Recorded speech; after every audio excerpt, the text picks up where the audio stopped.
Omo galamse na kachira nana jai Jimmy. Nana jai Jimmy no.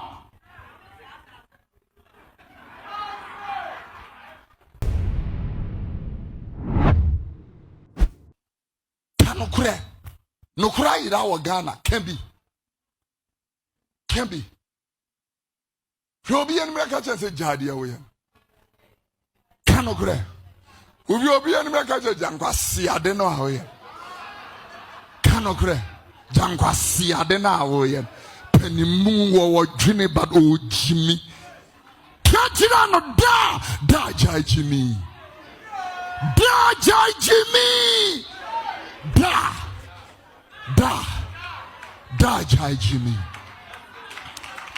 Yeah, Shananani Makaza. Therefore, jai Jimmy. Therefore, jai Jimmy. Namba Yamaya Beku. Therefore, Tupa Beku. Therefore, Jama Beku. Tell them. Omo galam say na kachira nana jai Jimmy. Nana jai Jimmy no.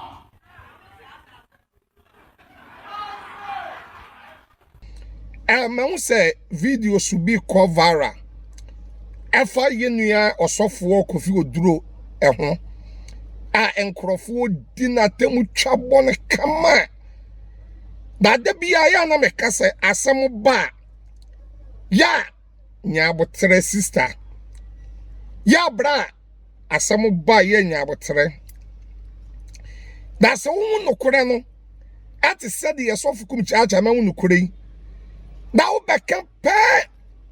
Hey, okasama sofuo. Ena wo ya sofuo PRO. Ena wo kasama sofuo. Na ya wonso wo kasama henfo. Ya wonso ya wo kasama henfo.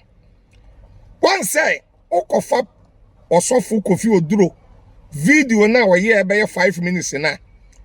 Eye different. Ana broga bi awa ya bronsan broga bi asheda akotwe video no baby be 1 minute. Ana wodi abatu social media osofu Kofi Oduro kase nana jai Jimmy no.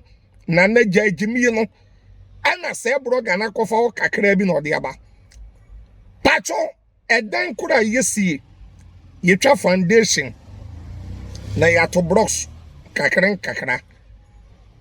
Sofu Kofi Oduro o starting saying ene bedu wo. Sofu Kofi Oduro a starting say kuromu wa eno kure ka eniha. Ano de starting ahemfo ne so. Sa ahemfo ni bi wo wa. Wawne nkola ene twempena na ahemfo ni bi wo wa enkoda na sebe ono on deda da owie no say atopa bi ene adwamanbo bi ade nipa beko oseyem etu owie ye address issue ni wie no ene ode beto osen na jai Jimmy no na mesi jai Jimmy no san na walk no na walk ahemfo asem Baby kura wo beka ahemfo na etu galamse etu galamse ebinom ana obeka ya se nana wutu galamse ane nana wodi sebe wabrabo adane atopabuo nana jai ana wodu baby no se nana jai Jimmy no nana jai Jimmy no da broga bi akofa no washe de atwa won nko a na nkrofo edi na tam se won na na do dan kwa kufu ado pacho apart from ye papa a wotika konua so enche odi na adwuma beba wiye eye na na do dan kwa kufu ado pacho eti kuromu wa obi enu wa friend na pacho kuromu ha that's obi kura anya wo hene so ode nana obi nya wo hene so ni di nana that then na sabi mo kofa sa asem no wanyusu nana ado dan kwa ekufu ado wanyusu ana wanyusu Ghana president nana ado wanyusu wo tu ayemfo no efo ena ose na na jimi no da ebia kofa da fe social media na ebi di bo sofu Kofi Oduro asenuyam adia da bia ya na sofu Kumchacha meka na se ya wo bloggers ni bebre wo kurum wa sabe onwa koye tibon koso ana bebre ni nimdiye ana bebre nyansa atofom da bia ye penipa seye ana da bia ye pade ye bema ye trending a social media no ye de bagiska ati na ya na meka se wiase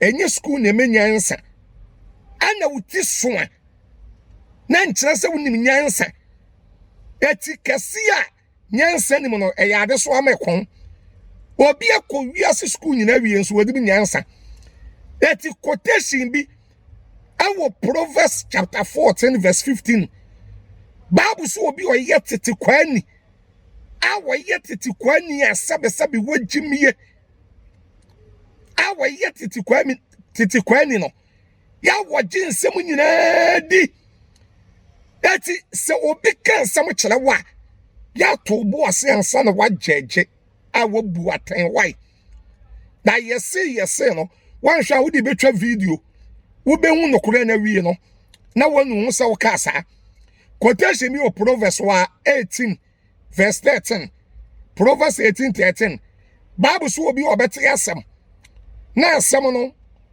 watie na no na wagye di na wagye asem na wie na wo bu atan wa asem no ho no na actually obeba akoye nhwehwem na wo be investigation na wo be hu asem no ntisa no Bible says any pan koro yetete kwani Proverbs 18:13 eba mesro wote asem ya boto bo asem why nya asem bia no obi kina mu ye nokore abrebi da bia me kaso wantie wo bi kasa nyina ansi a na wotie nchen na wotie na side na wotie no sabe emfrimfri pa da bia wo bajaji ni pa na boni pa na senuyam aiso obi okọ UK na wojina kwan ho na okoturo obi dan ho God kill queen wojina wahima kurum UK was a kill queen waturo wie ye no eno ade koma ba koma ne kire so wonwie wo turo ade na ade koma ba asem se wonwie utumi to aso ena aprosifo so ani sisi achi yiridi ya che no wote wahima kurum na wabeturo edan God kill queen dami ye chi abrantie no na ye di abrantie no court no awo fa lawyer no lawyer ni kire mu say now entro ya wo tro kora da wonwie eti no de koma bai na wo pese wo tro say God kill queen enemies to tro God kill queen ya che no by enemies no a wo be tro no ya ma na ntro nwie midin de osofu Kumchacha ewrade nhiraw na ewrade nyokese ya woti asema ya to obo ase woti asema ma wakomento woyam na to obo na ye nhwehwem ansa na abeka bia wakabi nyame hira na ewrade nyokese midin de osofu Kumchacha. I love you and I like you. God bless you. Long life. Bye bye.